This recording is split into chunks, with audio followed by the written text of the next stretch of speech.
হরে কৃষ্ণা। রাধে রাধে বন্ধুরা, আমাদের চ্যানেলে আপনাদের সকলকে স্বাগত। সকল বৈষ্ণব ভক্তবৃন্দের চরণে আমার প্রণাম। আমি শুক্লা আজকে আপনাদেরকে দেখাবো যে নন্দগামের প্রমুখ স্থান অর্থাৎ মেন যে মন্দিরগুলো রয়েছে সেই মুখ্য স্থানগুলো দর্শন করাবো। তো আপনারা আমাদের সাথে থাকুন, আর যারা আমাদের চ্যানেল নতুন অবশ্যই আমাদের চ্যানেলটি সাবস্ক্রাইব করুন, পাশের বেল আইকনটা প্রেস করে দেন নিত্য নতুন ভিডিও দেখার জন্য। দেখুন বন্ধুরা, আমরা চলে এসেছি নন্দগ্রাম।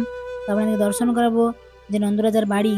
কারণ দেখুন, এই বৃন্দাবনে আসা সকলের তো সম্ভব হয় না, সকলের ভাগ্যেও থাকে না। কেননা ভগবান যাদেরকে অশেষ কৃপা করেন, যাদের পূর্বজন্মে অনেক সুকৃতি রয়েছে, তারা এখানে আসতে পারে এবং যে কৃষ্ণের বাড়ি এখানে দর্শন করতে পারে। তো নন্দরাজা এখানে যে নন্দীশ্বর পর্বত রয়েছে বৃন্দাবনে, এই নন্দগ্রামে, এখানে এই মহল কেন তৈরি করেছিলেন দেখুন। আগে তো ছোটবেলায় যখন ভগবান শ্রীকৃষ্ণ বাল্যলীলা করতেন, তখন তিনি থাকতেন কোথায়? গোকুলে। কিন্তু গোকুলে কি করতেন? কংস প্রায় দিনই ভগবান শ্রীকৃষ্ণের উপরে বাল্যবেলায় এত অত্যাচার করতেন, অর্থাৎ কখনো রাক্ষস, বিভিন্ন ধরনের অসুর, দৈত্য এসব পাঠিয়ে ভগবানের উপর নানা রকম অত্যাচার করতেন। তো সেই জন্য সেখান থেকে যে যাতে তাতে একটু নিস্তার পাওয়া যায় বা সকলে যাতে এত ভয় ভীত না হয়, তার জন্য নন্দরাজা এত উঁচুতে নন্দীশ্বর পর্বতে এই যে মহল, এই মহল বানিয়েছিলেন। তো এখানে ভক্তবৃন্দরা যখন এখানে আসে তো দর্শন করতে পারে। এখানে অনেকটা কিছু সময় থাকে, মন্দির বন্ধ থাকে, আবার কিছু সময় পর খুলে যায়। তো অনেকে আসে দুপুরবেলা, একটা টাইম বন্ধ থাকে। আপনারা যদি সকাল দিকে আসতে পারেন, ওইখানে সিঁড়ি রয়েছে, সিঁড়িতে আপনাদেরকে ধীরে ধীরে উঠতে হবে, তারপর উঠে দর্শন করতে পারবেন। আর এখানে দেখুন, একজন মুনি তিনি আশীর্বাদ করেছিলেন যে এই যে নন্দীশ্বর পর্বত, এখানে যে নন্দরাজা মহল বানিয়েছিলেন, এখানে কিন্তু যে কংসের যে দৈত্যরা, অসুররা, তারা কিন্তু আসতে পারতেন না। সেজন্য এখানে খুব নিরাপদ অর্থাৎ সেফ জায়গা ছিল। সেজন্য এখানে নন্দরাজা এই মহল বানিয়েছিলেন এবং কৃষ্ণ তাহলে এখানে নিরাপদে থাকতে পারতেন এবং সমস্ত যে গোকুলবাসীরা রয়েছেন তারাও থাকতেন। তার জন্য কি অনেক নিরাপদ জায়গা। তো আপনারা যদি এখানে আসেন নন্দগ্রামে, তো এখানে দর্শন করবেন। তো কংস যাদেরকে পাঠাতেন, যে অসুরে রয়েছেন, তারা যখন এই নন্দীশ্বর পর্বতে যদি আসতেন কৃষ্ণ আক্রমণ করার জন্য, তো তো এখানে কি হতো, যদি দৈত্যরা আসতেন তো এখানে আসার আগেই পাথর হয়ে যেতেন। তার জন্য এখানে কিন্তু কৃষ্ণকে আক্রমণ করার জন্য কেউ আসতে পারতেন না। যেমন কত রাক্ষস কত এসেছেন ছোটবেলায় কৃষ্ণকে বধ করার জন্য, কিন্তু ভগবানকে কি কেউ কিছু করতে পারে, আঘাত আনতে পারে? তো কংস তো জানতেন না, কংস ভাবতেন নিজের মৃত্যু ভয় থেকে বাঁচার জন্য এগুলো করতেন। তো তার জন্য এখানে নন্দ রাজা এই মহল তৈরি করেছিলেন। আর এছাড়াও আপনাদেরকে নন্দগ্রামের আশেপাশে যে কয়েকটি স্থান রয়েছে, মেন জায়গা, সেগুলো আপনাদের দর্শন করাবো আজকে। তো আপনারা আমাদের সাথে থাকুন। দেখুন, মন্দিরের গেট খুলে যাবে একটু পরে, দেখুন খুলে গেছে, আপনারা দর্শন করতে পারছেন। তো এখানে অনেক ভিড় হয়, অনেক সময় রবিবার থেকে অনেক ভিড় হয়। প্রায় সময় যখন কোনো ওকেশন থাকে সেই সময়ও খুব ভিড় হয়। তো সামনে গিয়ে আপনারা দর্শন করতে পারেন এখানে। তো এখানে দেখুন অনেকে আসতে পারে না, কারণ দেখুন ভগবান শ্রীকৃষ্ণের বাড়ি, রাধারানীর বাড়ি, এগুলো কি সকলের পক্ষে দর্শন করা সম্ভব হয়? যাদেরকে ভগবান অনেক অশেষ কৃপা করেন, যাদের পূর্বজন্মে অনেক সুকৃতি রয়েছে, সেই সমস্ত মানুষই কিন্তু এখানে আসতে পারে, সেই সমস্ত ভক্তবৃন্দরা। তো আপনারা এই সমস্ত জায়গায় এসে প্রণাম করবেন এবং এই সমস্ত জায়গায় যদি মাথায় আপনারা ধুলি অর্থাৎ এই যে রজ বৃন্দাবনের মাথায় নেন, তাহলে কিন্তু কি হবে, অনেক রোগজ্বালা থেকেও মুক্তি পাওয়া যায়, সমস্ত মনের ইচ্ছাও কিন্তু পূরণ হয়। তো আপনারা এগুলো করবেন সমস্ত জায়গায়। কারণ দেখুন, বৃন্দাবন তো কোনো এরকম ধাম নয়, এখানে স্বয়ং রাধাকৃষ্ণ লীলাভূমি, জন্মভূমি, এত সুন্দর সুন্দর জায়গা। তো আপনারা দর্শন করতে পারবেন। তো এখানে পরিক্রমার ব্যবস্থা রয়েছে, আপনারা যে চারিদিক থেকে পরিক্রমা করে নিতে পারবেন। আপনারা যদি আসেন পরিক্রমা করে নেবেন।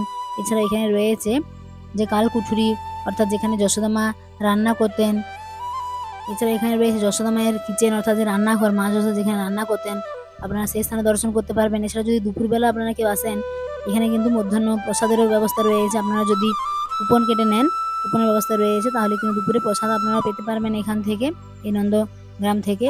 আর দেখুন চারিদিকে পরিবেশটা কত সুন্দর, কত সুন্দর দেখুন কারুকার্য রয়েছে। আর আপনারা যদি বৃন্দাবনে থাকেন, তাহলে বৃন্দাবন থেকে যদি গাড়িতে করে যান, তাহলে 1 থেকে 1.5 ঘন্টা সময় লাগবে যেতে। কিন্তু এইসব জায়গা দর্শন করতে গেলে আপনাদের সকাল সকাল বেরোনোই ভালো। তো আপনারা এগুলো মনে রাখবেন। আর যারা বন্ধুরা বৃন্দাবনে আসতে চান, আমাদের এখানে থাকার ব্যবস্থাও রয়েছে, 2 টাইম কৃষ্ণ প্রসাদের ব্যবস্থাও রয়েছে। এছাড়া সকল স্থানগুলো আপনাদেরকে সুন্দর করে দর্শন করানো হবে। দেখুন বন্ধুরা, এরপর আমরা চলে এসেছি প্রেম সরোবর। তো প্রেম সরোবরে কি হয়েছিল দেখুন, ভগবান শ্রীকৃষ্ণ যখন বৃন্দাবন ছেড়ে চলে যাচ্ছিলেন, তো রাধারানী সেই খবর পেয়েছিলেন, রাধারানী এত দুঃখ পেয়েছিলেন, এত কষ্ট পেয়েছিলেন। তো রাধারানীর প্রেম অশ্রু, রাধারানীর চোখ থেকে এত অশ্রু বয়ে চলেছিল, সেই অশ্রু থেকে, প্রেম অশ্রু থেকেই কিন্তু বন্ধুরা এই প্রেম সরোবর হয়েছে। দেখুন এই যে আপনারা দেখতে পাচ্ছেন, এটা কিন্তু রাধারানীর চোখের জলে তৈরি হয়েছে এই প্রেম সরোবর। তো আপনারা দর্শন করুন প্রেম সরোবর, কত সুন্দর দেখুন, অপূর্ব স্থান। বৃন্দাবনে অনেক স্থান রয়েছে, নন্দগ্রামে অনেক স্থান রয়েছে, আপনারা এগুলো দর্শন করতে পারেন। এছাড়াও আপনাদেরকে আরও কয়েকটা আপনারা স্থান দেখাবো আজকে। তো আপনারা বাড়ি বসে দর্শন করুন এবং অন্য সকল ভিডিওটা শেয়ার করে দেন, যাতে অন্য সকল ভক্তবৃন্দরা বাড়ি বসে এই সমস্ত সুন্দর সুন্দর স্থানগুলো দর্শন করতে পারে। সকলে আবার প্রেম সে বলুন বৃন্দাবন ধাম কি জয়, হরি বল, রাধে রাধে। তো দেখুন বন্ধুরা, এরপর আমরা চলে এসেছি কোথায়, টের কদম। অর্থাৎ এখানে কি হয়েছিল, টের কদমে এখানে ভগবান শ্রীকৃষ্ণ বাল্যবেলায় এখানে আসতেন এবং একটা বৃক্ষ দেখাবো আপনাদিকে, যেখানে ভগবান শ্রীকৃষ্ণ কি করতেন। তখনকার সময় তো ধরুন টিফিন বক্স ছিল না, যে আমরা কোথাও যখন যাই যে টিফিন বক্সে করে খাবার নিয়ে যায়, তো এরকম ছিল না। তখন কি ব্যবস্থা ছিল, একটা পোটলার মধ্যে কোনো কাপড়ের মধ্যে কোনো খাবার ভগবান অর্থাৎ মা যশোদা কৃষ্ণ একদিন, এই যে বৃক্ষটা আমরা দেখতে পাচ্ছেন এটা কিন্তু সেই কৃষ্ণের সময়কার, দেখুন 5000 বছর আগেকার এই বৃক্ষ, আপনারা দর্শন করুন। তো ভগবান কি করতেন, এই বৃক্ষের মধ্যে পোটলা করে যে খাবারগুলো মা যশোদা দিতেন, তো সেগুলো গাছের মধ্যে তুলে রাখতেন। তো যখন খিদে পেত সমস্ত সখারা মিলে এখানে বসে কিন্তু সেই প্রসাদ গ্রহণ করতেন, অর্থাৎ মা যশোদা যেগুলো দিতেন। আর এখানে দেখুন আমরা চলে এসেছি বন্ধুরা চরণ পাহাড়ি, অর্থাৎ এখানে কি হয়েছিল, ভগবান শ্রীকৃষ্ণ বাঁশি বাজিয়েছিলেন, তো বাঁশির সুরে যে পাহাড় বিগলিত হয়ে গেছিল এবং ভগবান শ্রীকৃষ্ণের চরণ স্পর্শে দেখুন পাহাড়টা বিগলিত হয়ে কত ছোট হয়ে গেছে। এখন এটা দর্শনের জন্য কি করে বক্সের মধ্যে রাখা হয়েছে, আপনারা দর্শন করুন, প্রণাম জানান বাড়ি বসেই। দেখুন ভগবান শ্রীকৃষ্ণের চরণ চিহ্ন। আর এরপর আমরা চলে এসেছি বন্ধুরা বৃন্দাকুণ্ড, আপনাদেরকে দেখাবো বৃন্দাকুণ্ডের কত মাহাত্ম্য রয়েছে। দেখুন কত সুন্দর সুন্দর জায়গাগুলো, বাড়ি বসে আপনারা দর্শন করুন। এবং যারা নতুন আমাদের চ্যানেলে তারা অবশ্যই আমাদের চ্যানেলটি সাবস্ক্রাইব করে দেন, তাহলে কি হবে, আমরা নিত্য নতুন যখনই ভিডিও দেবো আপনাদের কাছে পৌঁছে যাবে। দেখুন বন্ধুরা এখানে কত সুন্দর জায়গা রয়েছে। তো বৃন্দাকুণ্ডে কি হয়েছিল, এখানে আপনারা সমস্ত জায়গায় যে তুলসী মহারানী রয়েছে আপনারা বৃক্ষরূপে দেখতে পান। তো তুলসী মহারানী কিভাবে বৃক্ষরূপে পূজিত হন, এখানে একমাত্র তুলসী মহারানী রয়েছেন যিনি দেবী রূপে অর্থাৎ বিগ্রহ রূপে কিন্তু পূজিত হন। আপনাদেরকে দর্শন করাবো, আমরা সেই জায়গাও আপনাদেরকে নিয়ে যাব।